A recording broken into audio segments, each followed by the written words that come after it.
ان کی کوششوں سے ایک رزلٹ آیا تھا کہ سارے ہندوستان کی بڑی پارٹیز اس فارمولے پہ کیبنٹ مشن پلان پہ مان گئے تھے کہ یونائٹڈ ہندوستان رہے گا, ہندوستان تقسیم نہیں ہوگا. اور اس فارمولے کے تحت اچانک نہرو نے ایک پریس کانفرنس کی, بڑی مشہور پریس کانفرنس ہے, کہ یہ جو کیبنٹ مشن پلان میں طے ہوا ہے نا, ہم اس میں چینج بھی کر سکتے ہیں, یہ کوئی ہم اس کے باؤنڈ نہیں ہیں. یہاں سے وہ جو سینٹیمنٹ تھے نا مسلمانوں میں کہ یار ہمارے ساتھ دھوکہ ہوگا, انگریز کی موجودگی میں یہ باتیں کر کے, سارے طے کر کے, انگلش گورنمنٹ کے ساتھ, کانگریس میں, ہر جگہ یہ طے کر کے اب یہاں مقرر رہے ہیں, اشارے دے رہے ہیں. جب انگریز چلا جائے گا تو پھر کیا گارنٹی ہے. یہاں سے وہ ایموشنل ٹچ آتا ہے جس نے مذہبی ٹچ کو پھر بہت زیادہ انگیخت کیا. پھر آپ کو پتا ہے ڈائریکٹ ایکشن ڈے ہوتا ہے ادھر بنگال میں, اور وہاں ڈائریکٹ ایکشن ڈے جو 17 اگست شاید 1946 سے اس کی ڈیٹ تھی, اور ہزاروں لوگ اس کے بعد مارے جاتے ہیں. پہلے ہندو مارے جاتے ہیں, پھر بہار میں نہتے مسلمانوں کو مارا جاتا ہے. تو یہاں سے ایک ویو چلتی ہے جس نے کہ وہ نفرت کی آگ اس خطے میں بھڑکا دی کہ اب کسی کے بس میں رہا ہی نہیں تھا کہ اس تقسیم کو روک سکے. اس لیے میں کہتا ہوں جو ہسٹری ہے نا, بیسیکلی ایموشنز کی ہسٹری ہوتی ہے. واقعات کے پیچھے اگر آپ ایموشنز میں جائیں گے تو پھر ہسٹری میں آپ کو پتہ لگے گا کہ ایموشنز کے رزلٹ کیا ہوتے ہیں, یہ چیز اپنے آپ کو رپیٹ کرتی ہے, نہ کہ واقعات. وہ بڑا مشہور ایک کہاوت بھی ہے نا کہ why attribute malice to what you can put down to stupidity یا انکمپٹنس. تو آج ہمارا ارادہ تو یہی تھا کہ کرنٹ ایونٹس اور ہسٹری کو وہ گریٹ گیم اور انٹرنیشنل پاورز کے سیکوینس میں دیکھیں. تو اس میں اشتیاق احمد صاحب, گیریسن اسٹیٹ, بہت کام ہے. تو یہ جو وہ گریٹ گیم والی تھیوری ہے کہ گیریسن اسٹیٹ بنانے کے لیے برٹشرز چاہتے تھے کہ یونائٹیڈ انڈیا نہیں ہو, تو آپ اس اگری کرتے ہیں اس تھیوری کے ساتھ؟ اب دیکھیں, یہ ہوتا ہے کہ ہر وقت پر نا تاریخ میں کچھ لوگوں کے مفادات کسی جگہ آ کے مل جاتے ہیں. تاریخ میں کوئی بھی غدار نہیں ہوتا, اور جس کو ہم ٹریٹر یا غدار کہتے ہیں بیسیکلی بعد آفٹر تھاٹس ہوتی ہیں. واقعے کے بعد جو جیت جاتا ہے وہ اپنے مخالف کے لیے کچھ بھی لفظ استعمال کر سکتا ہے. لیکن آن دا اسپاٹ جو ہو رہا ہوتا ہے, ہر شخص اپنے مفادات کا, اپنے جغرافیے کا اسیر ہوتا ہے, اور وہ اس کے تحت پلے کر رہا ہوتا ہے. جیسے ہماری تاریخ کے 2 بڑے غدار میر جعفر اور میر صادق کو کہتے ہیں. کیونکہ میر صادق نے ٹیپو سلطان سے غداری کی تھی, اس نے جا کے انگریزوں کا ساتھ دیا تھا. لیکن چونکہ انگریز تھے تو اس کو غدار کہا گیا, لیکن اس سے پہلے ٹیپو سلطان کے والد جو حیدر علی تھے, انہوں نے بھی تو کسی سے اقتدار چھینا تھا جس کی فوج میں وہ ملازم تھے. اسی طرح ہر جگہ پر لوگ اپنی اسٹیبلٹی کے لیے, اپنے لوگوں کے مفاد کے لیے یا اپنی کنگشپ کے لیے فائٹ کر رہے ہوتے ہیں. پورے ہندوستان کے لیے تو نہ میسور میں فائٹ ہو رہی تھی, نہ ہی بنگال میں فائٹ ہو رہی تھی, لیکن جو جیت جاتا ہے اس کو غدار کہتا ہے, جس نے اس کی مخالفت کی ہوتی ہے. بات یہ ہے کہ ہسٹری میں کچھ لوگوں کے, مطلب ہر وقت تاریخ میں کچھ لوگوں کے مفادات یکجا ہو جاتے ہیں. جب ان کے مفادات یکجا ہو جاتے ہیں تو جب آپ بعد میں واقعات ہو چکتے ہیں تو آپ کو دیکھتے ہیں, آپ کو لگتا ہے وہ اچھا انہوں نے سازش کی تھی. سازش نہیں کی ہوتی, اس وقت ان کے مفادات مل چکے ہوتے ہیں. تو مسلم لیگ کے مفادات ہندوستان تقسیم کرنے کے لیے انگریز کے مفادات سے مل چکے تھے. انگریز کا فائدہ یہ تھا کہ کانگریس کو چیک رکھنے کے لیے, کس کو ساتھ رکھے گا تو کانگریس پہ چیک ہوگا, مسلم لیگ کو. مسلم لیگ نے اگر کوئی بات منوانی ہے کانگریس سے, انگریز سے, اس پہلے وال سے اور اس کے بعد ماؤنٹ بیٹن سے, تو اس سے کس کی طرف جانا پڑے گا؟ ظاہر ہے کانگریس نے تو آزادی نہیں دینی تھی, آزادی تو دینی تھی انگریز نے. تو وہ مسلمان انگریز کو سمجھتے تھے کہ مسلم لیگ ہم ان کو یوز کر رہے ہیں, اور بیسیکلی انگریز مسلم لیگ کو یوز کرتے ہوئے کانگریس پہ چیک رکھ رہے تھے. لیکن اس سب میں اگر پوری ہسٹری کو سامنے رکھ کے پارٹیشن کی اگر غور کروں نا, تو اب یہ بات کہیں کسی نے کہی نہیں, یا گاندھی نے یا نہرو نے. لیکن مجھے لگتا ہے کہ نہرو چاہتے ہی نہیں تھے کہ یہ شمال مغربی سرحدی علاقہ جو ہے نا پورا, جو افغانستان اور ہندوستان کے بیچ میں ایک بفر زون ہے نا, وہ چاہتے ہی نہیں تھے کہ یہ خطہ ہمارے ساتھ رہے.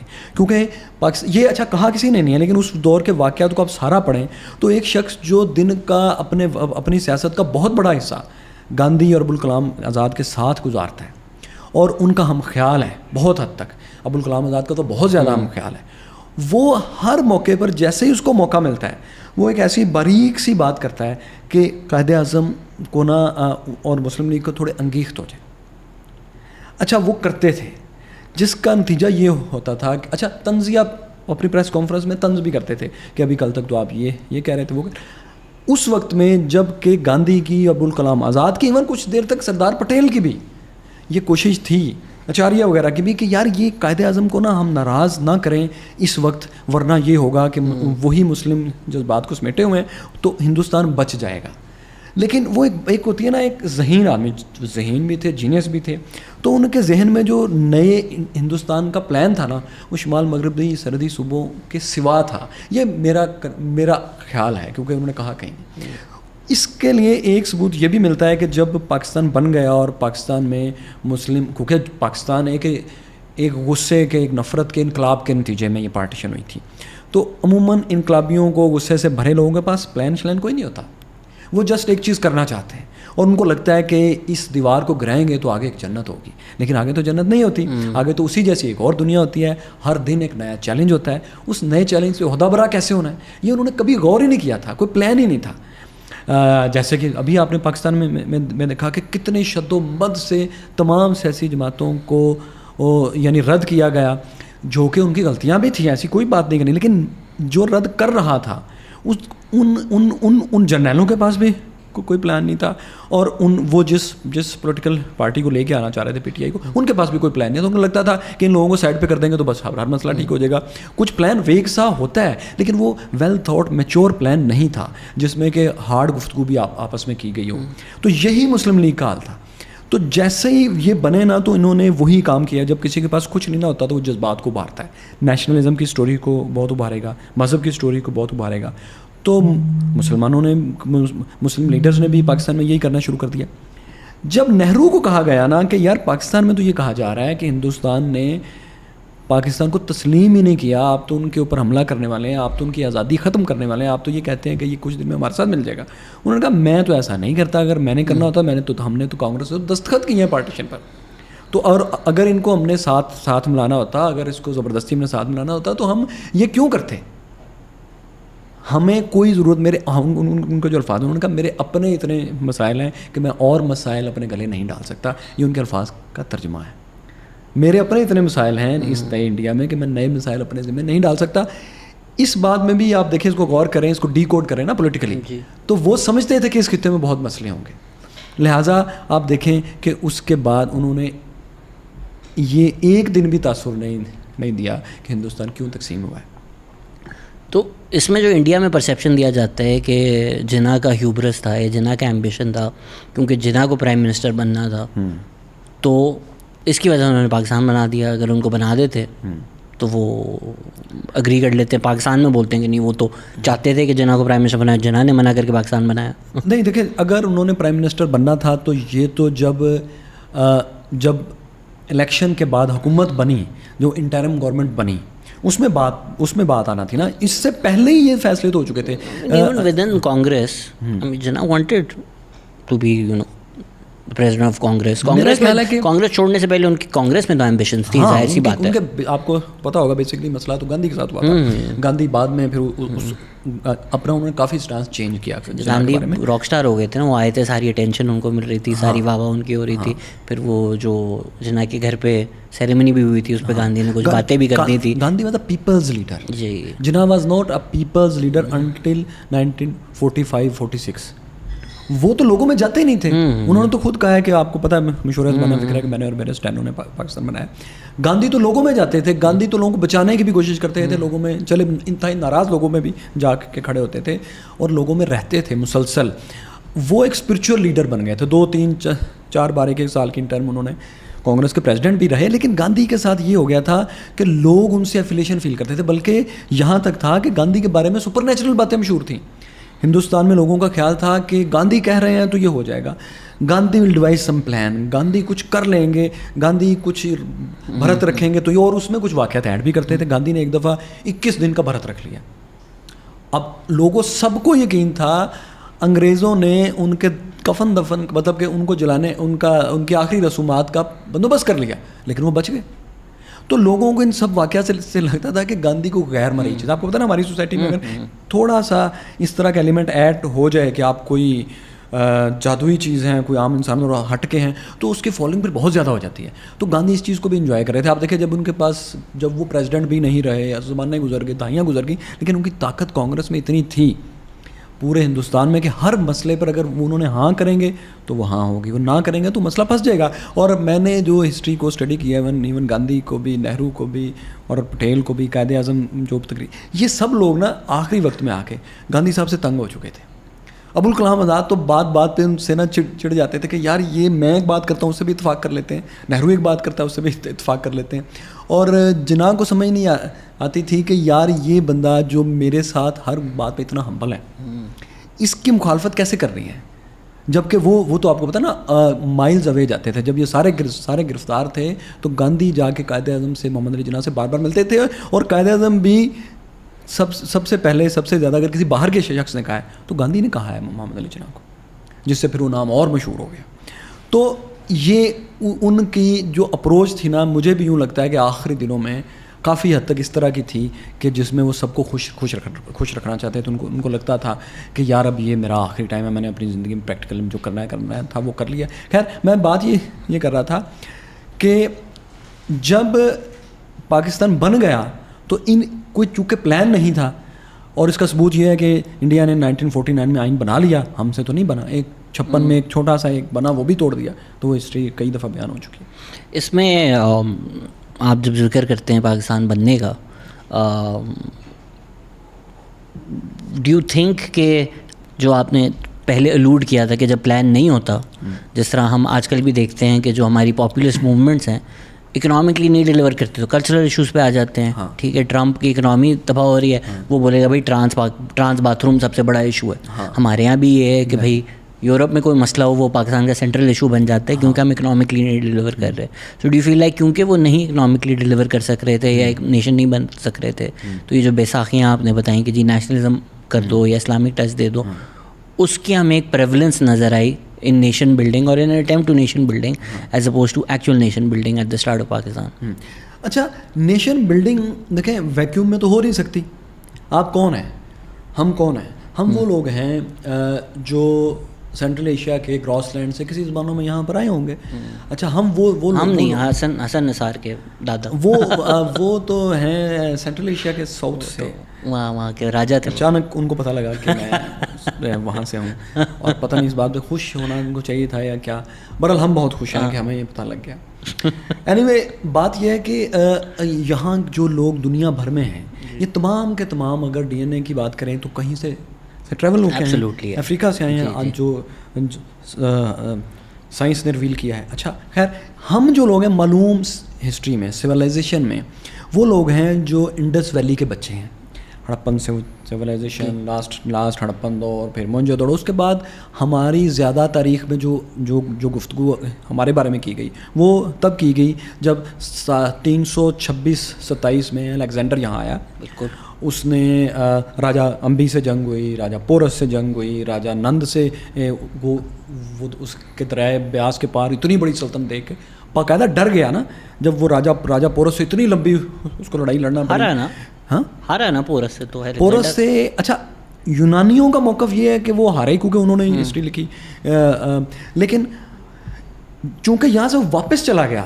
اور اگر میں ہسٹری میں چونکہ کوئی بھی چیز بہت قطعیت سے نہیں کہی جا سکتی, لیکن ایک بات تو تھی نا قطعی کہ وہ یہاں سے واپس چلا گیا سے مراد ہے کہ راجہ پورس نے اس کا اتنا نقصان ضرور کر دیا تھا کہ وہ آگے لڑنے کے قابل نہیں رہا تھا. اور یہیں پر اسی ہمارے ایریے میں فاتح عالم جو ہے وہ اتنا زخمی ہوا کہ ایران سے آگے نہیں جا سکا, اور پھر وہ راستے میں خود بھی مر گیا, اور اس کی ساری امپائر یہاں سے ختم ہونا شروع ہوئی. اور راجہ جو دھن نند تھا, اس کے بعد جو آیا چندرا گپت, انہوں نے اور چانکیا نے مل کے اس کی ساری امپائر کو ایک ایک کر کے ختم کرنا شروع کیا. ایون جو اس کا جنرل تھا, کیا نام تھا اس کا, سلوکس, اس نے تو اپنی بیٹی کی شادی چندرا گپت سے کی کہ یار مجھے ہمارے ساتھ الائنس کر لو, اور آہستہ آہستہ اس سے پھر اس نے ہاتھی بھی لیے.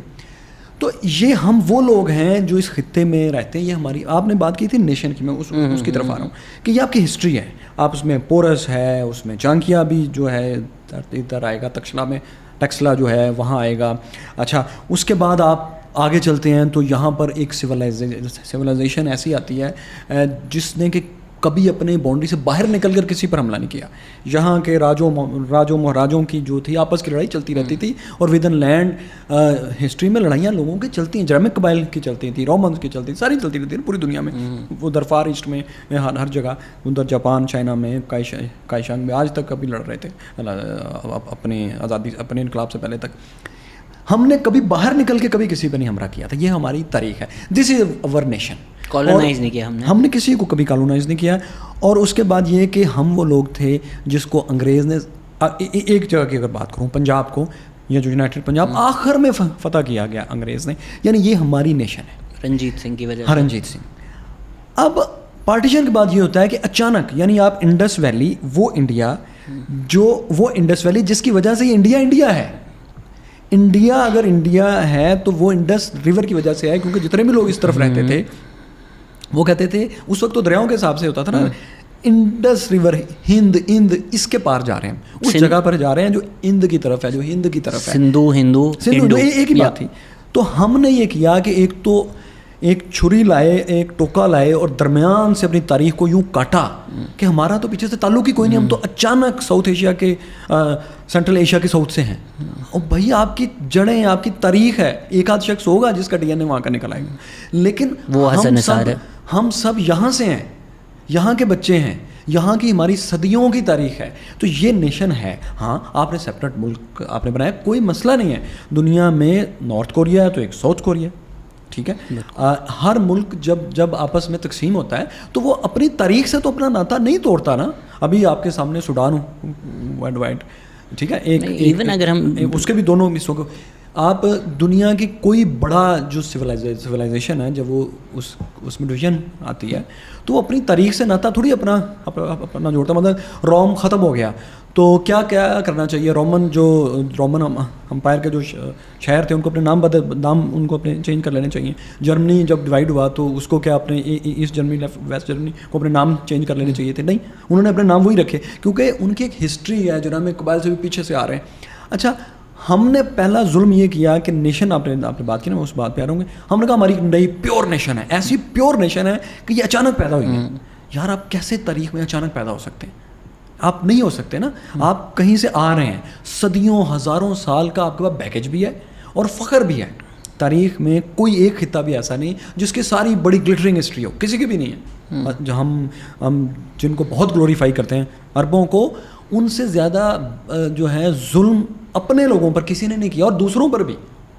اور اسی طرح یورپینز جو ہیں, انہوں نے بھی کالونیل دور میں جتنا ظلم انہوں نے کیا ہے, ہندوستانیوں نے تو کبھی بھی نہیں کیا کسی پہ اتنا ظلم اپنے خطے سے باہر نکل کر. میرے خیال سے وہ چاہا اسی طرح کا کوئی آئیڈیا رہے تھے, جیسے یونائٹڈ اسٹیٹس کی بھی جو ہسٹری ہے, یس, وہ گوروں کی ہسٹری ہے, وہ اپنی جو نیٹو ہسٹری ہے اس کو ڈیلیٹ کر کے سپر امپوز کی.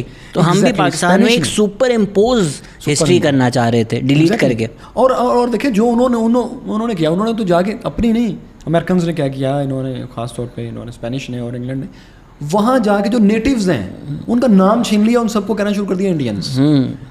اچھا, اور آج تک ان کو اب کہتے ہیں, ان کا جو بیچاروں کے, انہوں نے خود موومنٹس چلائیں گے, بھائی ہمیں نیٹیوز کہیں, آپ ہم وی آر ناٹ انڈینس.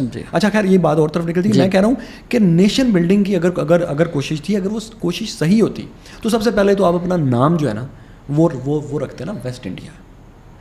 میں نے اب میں یہ نہیں کہہ رہا آج کا ملک کا نام بدل دیں, لیکن میں ایک چیز کی طرف پوائنٹ آؤٹ کر رہا ہوں کہ جو ہم نیشن نہیں بن سکے اس کی وجہ یہ تھی کہ آپ نے آؤٹ آف بلو ہوا میں ایک نیشن کریٹ کرنے کی کوشش کی جو کہ وہ تھی ہی نہیں. اس کو بتایا گیا کہ یار راجا پورس اور چندرا گپت اور یہ جو رنجیت سنگھ اور چانکیا, یہ ان سب لوگوں سے تو آپ کو تعلق کوئی نہیں. بھائی آپ کا اکبر سے تعلق ہے, آپ کا ایک دم آپ ہاں اکبر سے تعلق ہے آپ کا. اچھا, اکبر سے بھی آپ بات رکھتے تو ٹھیک تھا, اکبر بھی آخر یہی ہے نا, وہ گیا تو نہیں نا یہاں سے, وہ کہیں اور تو نہیں چلا گیا. لیکن ہم نے کوشش کی کہ نہیں, ہم نے ایک یہاں سے اپنا تعلق جا کے عرب میں جوڑنا ہے اور وہاں سے ایک ایسی نیشن بنانی ہے جس نے کہ جو کہ پوری دنیا میں جو ابھی خلافت, اب بائی دا وے خلافت موومنٹ نے بھی بہت جذبات میں ہمارے ابھارنے میں کردار ادا کیا. خلافت موومنٹ اور مسلم لیگ تو Muslim League was not a part of the Khilafat movement, Quaid Azam was not a part of the Khilafat movement. تو خلافت موومنٹ مسلمانوں کے جو تھے نا جذبات, دیکھیں میں نے آپ کو بتایا کہ ہسٹری جذبات کی ہے, تو جذبات جو نا ان کو کسی جگہ پر پھر چینلائز ہونا ہوتا ہے, کوئی نہ کوئی ان کو ایکسپلائٹ کرتا ہے یا ان کو یوز کرتا ہے, یا ہو جاتے ہیں. اچھا میں اس میں سے ایک چیز ایڈ کر دوں, پارٹ آف دا ریزن میں نے یہ مینشن کرنا ضروری سمجھا اس کے Khilafat movement was anti colonial still, Muslim League was never anti colonial. تو یہ ایک بڑا فرق ہے ان دونوں چیزوں میں. مسلم لیگ کی موومنٹ آزادی کی تھی نہیں, وہ سیپریشن کی موومنٹ تھی. آزادی کی وہ کب تھی؟ آزادی تو ہندوستان کے لوگوں کو چاہیے تھی, جن کی کہ کانگریس نمائندہ تھی, مسلم لیگ نمائندہ تھی تقسیم کی. کیونکہ اگر آپ نے جلدی سے لیڈر بننا نا, جلدی سے آپ نے مشہور ہونا نا, تو آپ کنٹروورشل کام کریں. کیونکہ جو ہے نا آپ پچھلے 10 سال کی بات کر رہے ہیں یا تاریخ؟ پچھلے 10 سال کی بھی, اچھا, اور ہماری ہسٹری کی بھی, 1971 کی بھی, اور ارلی 90s کی بھی. کیونکہ دیکھیں جلدی لیڈر بنانے کا یہ طریقہ ہے کہ لوگوں کو بیوقوف بنایا جائے, نفرت کریٹ کی جائے. پاپولسٹ بلو پرنٹ تو یہی ہے نا یار, پاپولسٹ باتیں کرو. سینیگال میں آپ دیکھیں, آپ آج بالسونارو کو دیکھیں, برازیل میں ٹرمپ کو دیکھیں, مودی کو دیکھیں, پاکستان میں دیکھیں کہ نفرت سے بہت آسانی سے جلدی آپ لیڈر بن جاتے ہیں, کیونکہ لوگوں کو نا سوچنے کا جو محنت ہے نا وہ اس سے بچا لیتے ہیں. اچھا میں بات کر رہا تھا کہ نیشن بلڈنگ ہی کرنی تھی, تو یار جو اس دریائے سندھ کے بچوں کو دریائے سندھ کا بچہ رہنے دیتے نا, تو اس میں کیا مذائقہ تھا؟ کہ اگر یہ ایک انڈس ویلی سویلائزیشن کی کنٹینیو میں ایک ملک بنتا تو اس میں کیا برائی تھی؟ ہم مسلمان ہی ہوتے, ہم ایک ملک بناتے جو کہ انڈس ویلی کی تاریخ کو اپنے کندھوں پہ ساتھ اپنے لے کے چلتا, اس کی غلطیاں بھی مانتا, اس کی ہسٹری مانتا. ہمارے ساتھ تو ظلم یہ ہوا شیخ صاحب کہ ہمیں رائٹر گلڈ کے بعد اور اس کے سے متاثر ہو کے پاپولزم کی تو آپ آج بات کرتے ہیں نا, جو میرا بچپن گزرا ہے وہ میں نے سب سے زیادہ, کیونکہ میرے ارد گرد جو بکس تھی وہ تو وہی تھیں, اشفاق احمد ہو گیا, ممتاز مفتی ہو گیا, نسیم حجازی, جو انہوں نے ظلم کیا اس ہمارے دور کے نوجوانوں کے ساتھ. ان کی ایک بک ہے, میں نے بھائی ان کی کتابوں کو دو دفعہ پڑھ لیا, میں اتنا جذباتی تھا کیونکہ پڑھنے کا تھا شوق. تو جو میرے ارد گرد تھا اویلیبل, میں نے سب سے پہلے تو وہ پڑھا. ان کی ایک بک ہے پورس کے ہاتھی, جو 65 وار کے ارد گرد انہوں نے لکھی. وہ ایک ڈرامہ ہے جس میں وہ انڈیا کا مذاق اڑاتے ہیں, لیکن اس میں دیکھیں اس کا نام پورس کے ہاتھی, اور اس میں طنز کیا گیا کہ سیکٹری کو یہ وہ بار بار پوچھتا ہے بندہ, جی میں آپ کو کیا کہوں, آپ کیا ہیں, آپ کو گھوڑا, مطلب کئی ان کو نام دیتا ہے. تو بیسکلی وہ پورس کے ہاتھی کے بارے میں یہ مشہور ہے کہ اسکندر اعظم نے ایک ایسی اسٹریٹجی ڈیوائز کی تھی کہ جب ہاتھیوں کا پورا کالم آتا تھا تو اسکندر اعظم کے جو تھے نا لمبے لمبے نیزوں والے لوگ, وہ ہاتھیوں کے کالمس کے بیچ میں کھڑے ہو جاتے تھے اور ہاتھیوں کو اس طرح مینیج کرتے کہ ان کی آنکھ میں ماریں یا کسی طریقے سے ان کو اندھا کر دیں. پھر اس نے تیر انداز اپنے اس طریقے سے بٹھائے تھے کہ ہاتھیوں کو اندھا کر دیں, یا پھر جو ہاتھی کو نا جو چلا رہا ہے نا اس کو اندھا کرتے, کیا کہتے ہیں اس کو, بڑا خوبصورت سا اس کا لفظ ہے اردو میں. اس سے پھر یہ ہوا کہ ہاتھی پلٹے, انہوں نے پورس کی فوج کو ہی رون دیا. یہ انہوں نے یونانیوں نے جو پوری ڈیٹیل بتائی ہے. تو پورس کے ہاتھی ایک محاورہ بن گیا کہ اگر آپ کی فوج کے جو اسٹرانگ ہے نا چیز وہی آپ کو رون دے تو اس کو کہا جاتا ہے پورس کے ہاتھی.